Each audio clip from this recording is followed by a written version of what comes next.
So ayun, what's up mga araw, no? So for today's video is papakita natin kung ilan na lang yung laman ng ating freezer at ng ating chiller, no? So makalipas ang 3 linggo, ito na lang yung laman ng ating chiller na papakita ko sa inyo. So papasok tayo dito sa ating chiller. So ayan na lang.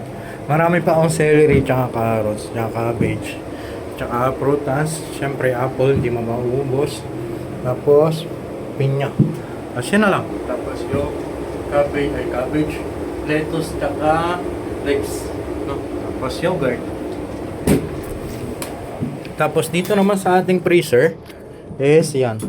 Yan yung nahuli namin nung nakaraang araw. Tapos nakaportion na lahat. Tapos meron pa tayo dito pata.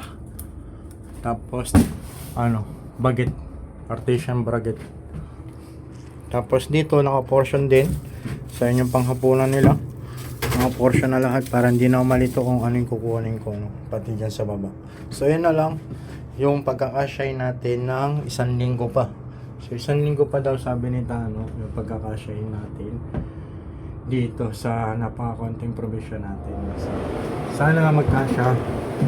Sana nga huwag kayo magsawa, suporta sa akin. So, hindi ko muna tatapusin yung video na ito. Ipapakita ko pala sa inyo, wala akong arena. Wala akong arena mga araw. Tapos, konti na lang yung ko. Yung whole wheat. Tapos, yung bigas natin. Yan. Konti na lang din. So, mga na to. 7 kilo, no? Tapos, yung patatas natin. Yan, 5 piraso na lang.